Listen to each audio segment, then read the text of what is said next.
slide and get your lick back. And get your lick back. I feel like I'm JX. J-Way. I'm a perfectionist. Adderall got me restless. I'm gone. Run with a wild crew, they get reckless. Young boy, come up off that neck. We to the trends. See you, Lee, be the band. Good evening. Welcome to another episode of Postgame Podcast. We are close to a final in Minnesota. We got about a minute left, but the Pistons are up big, 107-85. I don't always know what to make of these day games, but this was a goodie. The Timberwolves never really had a chance in this game, to be honest. The Pistons kind of kept them in the game early. We had a lot of turnovers in the first half. I think it was 10-9. So, I mean, Minnesota had a lot of turnovers as well. But, we were getting good shots up. We were just giving the ball away. And, early on, it kept Minnesota in it. But came out in the second half.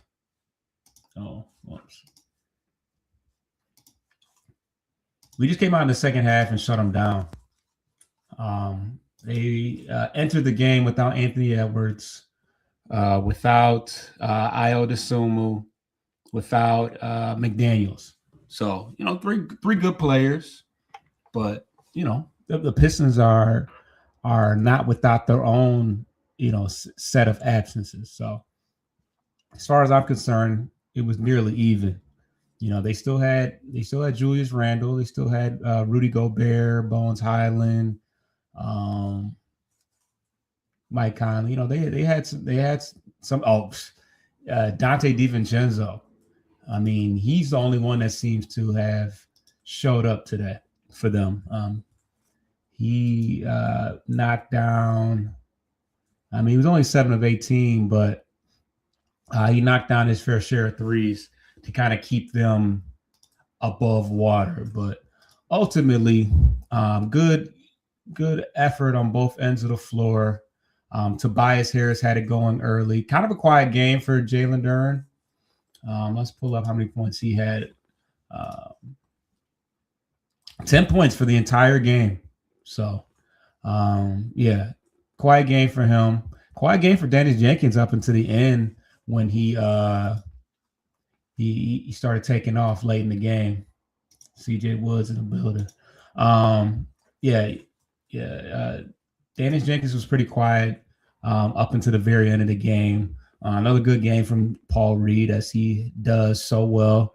Ron Holland was good in the second half. He had he knocked down a three, had some dunks, 2 steals. Karis LeVert played good defensively.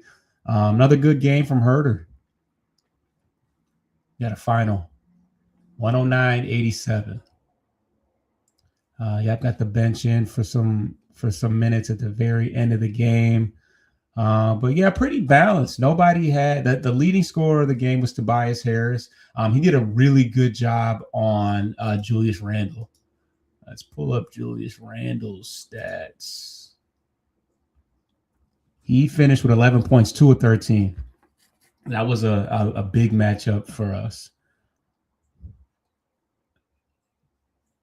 But pretty balanced.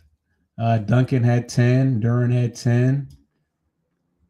Nobody had 20 points or more, but just a good team win. Good team win in the third quarter. In the third quarter, I want to say they went 4 of 19 from the field. Because going into the second half, the score was 47-44. Was that the score? No, 49-44. It looks like. So they were relatively in the game, but it fell apart in the second half. They just didn't have enough scoring. They really needed Julius Randle to have a big game. He did not. They really needed, just those scores. Bones Highland was 2 of 10. That's not going to work. Nas Reed, 24 minutes, 8 points. She's not going to get the job done. This is a team that the Timberwolves had their riff with the Pistons last year, and a couple of guys that were focal points of that riff. Ron Holland and Dante DiVincenzo had pretty good games. Timberwolves just needed more. They didn't have too much outside of, Rudy Gobert got some easy dunks. I will say that. But DiVincenzo, even with him being the leading scorer of the team with 22, went 7 of 18. Had to hoist 14 threes. So let's pull back up the team stats. As you can see, the Pistons shot pretty well, 52% from the field. Timberwolves not so much, 32% from the field. All the Pistons also shot pretty well from 3, 38% to their 21%. One thing that kind of kept them in the game outside of DiVincenzo's threes was they did get to the line 33 times, which was double what the Pistons did. But other than that, Pistons out-rebounded them by a considerable amount. They moved the ball around well, 28 total assists. Still needed to clean up the turnovers. The Pistons did have 20 turnovers to their 15, but the Timberwolves weren't really able to convert a lot of those turnovers into points. They got doubled up in the paint. Yeah, and we were pretty much in control of the lead the entire time. We led 91% of the time, and our largest lead was 24 points. So, like I said, this was never really in the possession of Minnesota to take over. And to respect to them, they were without their best player, but we're also without our best player. They were also without their best defensive player, arguably outside of Asar Thompson, who had another good defensive game. Let's pull up his box score. 4 steals from Asar. Yeah, his defense, if he can ever develop any remnants of offensive game, which I can't say that he doesn't, because he does have that little mid-range, turnaround laser shot that is kind of, it's becoming a patented move. It's becoming a signature move for sure. But yeah, a lot of turnovers though.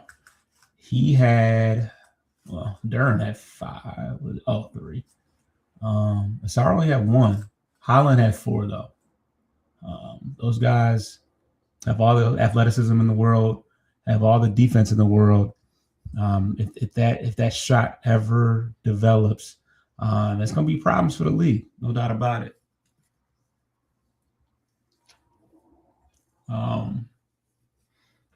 For all the Pistons fans, they give their belt out after every game. I can't remember who got the last one, but if I had to give a belt out, it'd be probably Tobias. Yeah, it'd probably be Tobias. Yeah. Leading scorer, 7 of 10. 4 assists, 3 blocks. Wow. Yeah, great game from Tobias.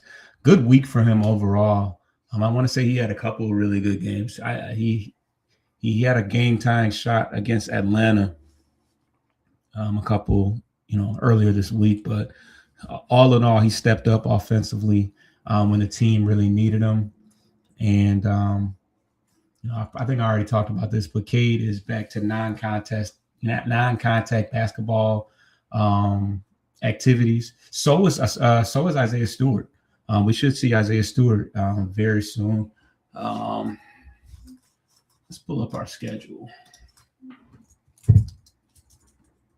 See when Stu might be coming back. Another good win against a quality team, shorthanded or not. A good road win at that. Very because I think 6 of our last 8 or something like that are on the road. So yeah, winning. So a road game against a playoff team is always a good sight to see. So what we got coming up? Our next game is on Monday against the Thunder in OKC. That's going to be a tough one for sure. We'll see if Stu comes back. Got one more day. I think we're more likely to see him Tuesday against the Raptors in Toronto. We'll be looking for some get back in that game. And then, we got the Timberwolves again back home in Detroit.